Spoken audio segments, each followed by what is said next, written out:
Alright guys, I'm back from the dead and here to tell you why the Cedar Fair Six Flags merger will change absolutely nothing. So yeah, I've been gone like a couple weeks now, and part of that is I was sick. Still kinda am. You could probably tell by my voice it's not particularly the best, but it's good enough and I want to get a video out there. And also I'm working on top 100 coasters in the world, like one of the OG like coaster frenzy style ones, and yeah, I have no clue what I'm doing on those, but I don't know. It seems like it's coming along, but I want to get a couple videos out before that. So without further ado, let's get into this argument. Yes, I know this thing happened in like November, but I don't know. I didn't really see any point in making a video back then, but the fact that it's still like huge news and a lot of people are calling this like the biggest event in amusement history is kind of just stupid and absurd to me. So I kind of want to make this video to explain why it really isn't a big deal at all.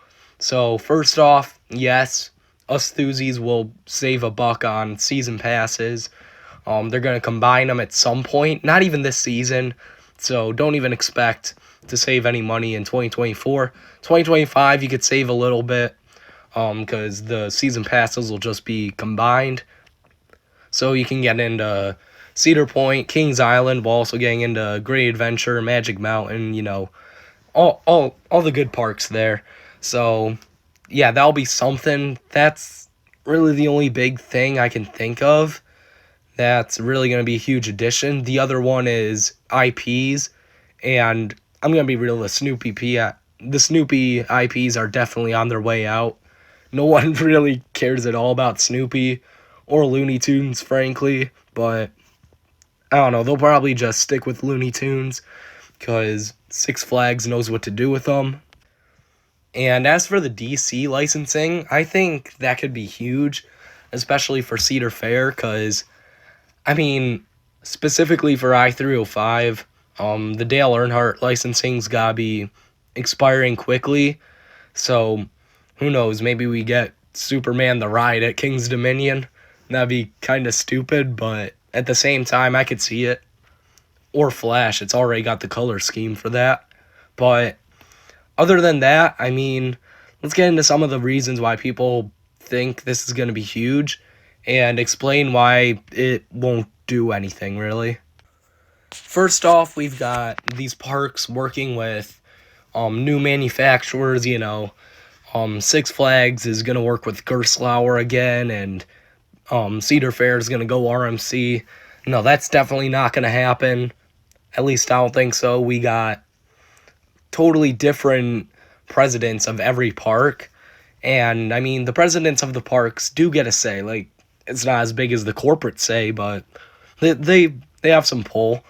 And overall, just, yeah, it's not going to happen. Cedar Point's never going to build, like, a Raptor or a T-Rex, because they know Steel Vengeance was kind of a disaster.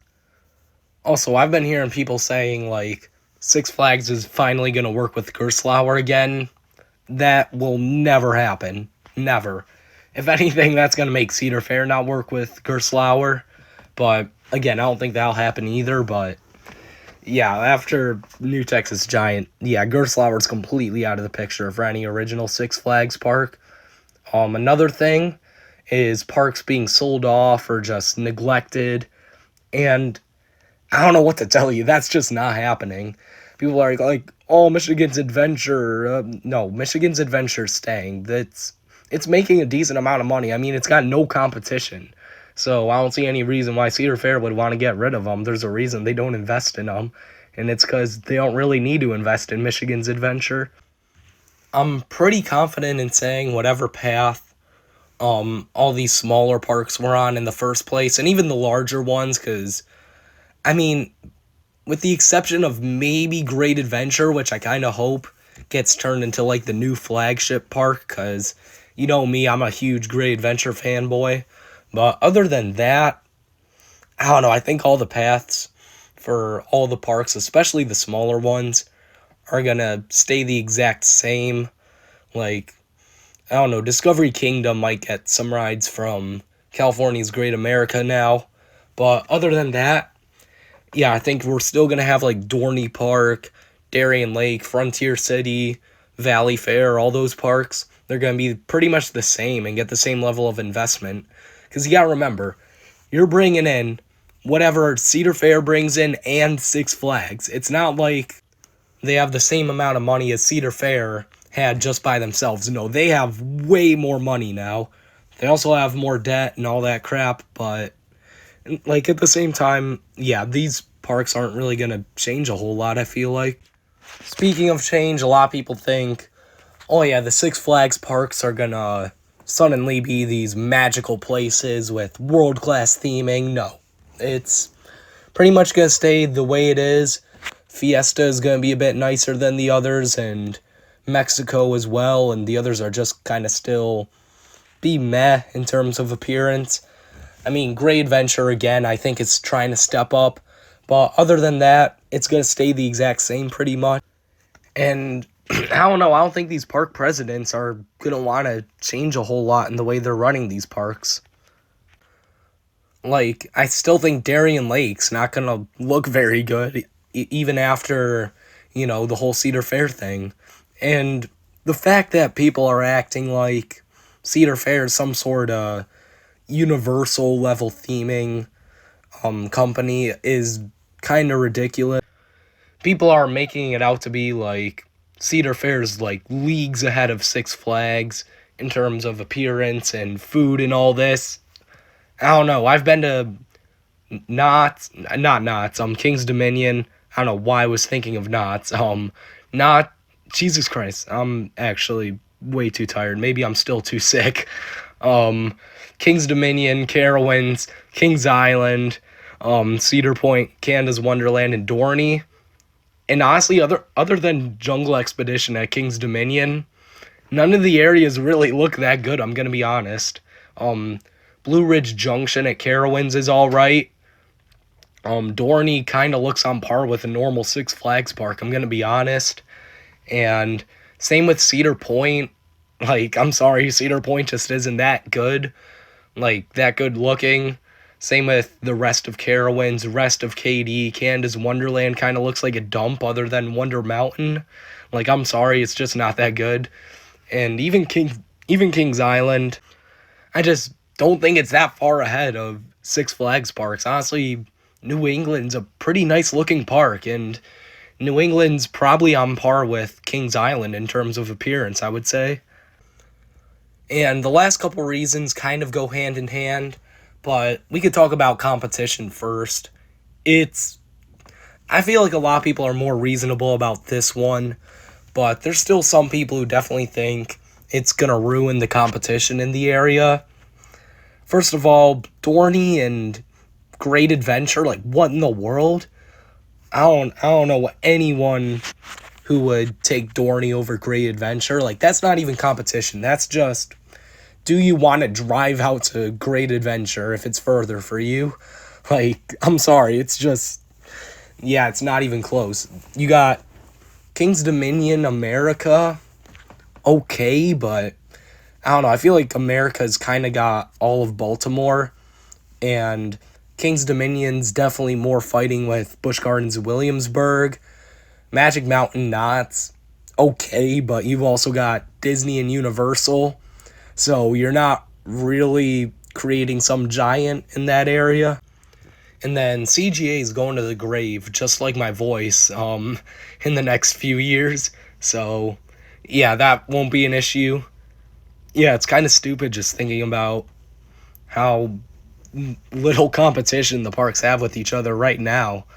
So, yeah, that won't really affect anything. And then the final big thing, this is definitely the stupidest one of them all, and probably the most important. It's the fact that this will come nowhere near causing a monopoly. It won't even sniff it. This merger will not touch a monopoly with a 39.5-foot pole. It's kind of hilarious that some people actually think that it would, but yeah, first off, like I said, competition not really changing a whole lot. And even if it did, let's say, oh yeah, Great Adventure, Cedar Point, they're going head to head now. You got Kings Island, Magic Mountain, like these huge like companies just come together and that's all ruined. That's still not going to do anything, really. You've got Disney and Universal at the top. They're just so far ahead of everyone, it's disgusting. And none of them are causing any sort of monopoly. Then you got all sorts of other chains like Merlin, SeaWorld, Parques Reunidos. I mean, the list goes on. Then you've got all the independent parks, and I mean, just in the amusement industry alone, it's far, far, far from ever coming close to a monopoly. I mean, if anyone's going to cause it, it's going to be Disney or Universal, and they haven't really even caused it.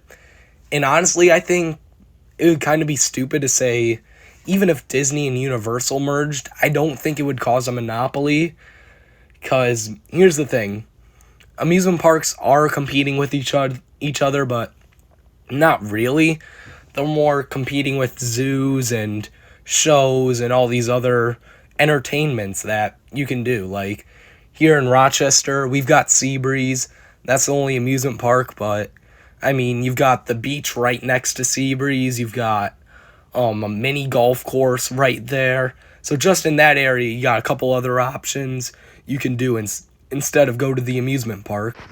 And I know we as thuzies don't really care about anything else other than the amusement parks. I know I certainly haven't been to that mini golf course or the beach, but a lot of people do. A lot of people are just like, oh, there's an amusement park, cool. And they just completely ignore it. And then you get into the city, you've got all sorts of stuff, all sorts of food, entertainment, you got museums, and yeah, it's not even really competing with other parks, because Seabreeze is in pretty big competition, not with other amusement parks, because there's none other than Seabreeze in Rochester. It's competing with museums, zoos, other entertainment, arcades. Like, that's what these amusement parks have to go up against. It's not about, okay, can King's Dominion be better than Busch Gardens Williamsburg? It's kind of about that, but it's mostly about, can King's Dominion be better than the other options for entertainment that families have? So, yeah, overall, hopefully you can see Cedar Fair, Six Flags, this is not causing any trouble. And, yeah, that about concludes it. I hope I sort of convinced you, at least, with my awful voice, that Six Flags Cedar Fair merger will do little to nothing for the amusement industry other than save thuzies a couple bucks. Yeah, overall, let me know if you like this video. Make sure to like and subscribe, and I'll see you guys next time.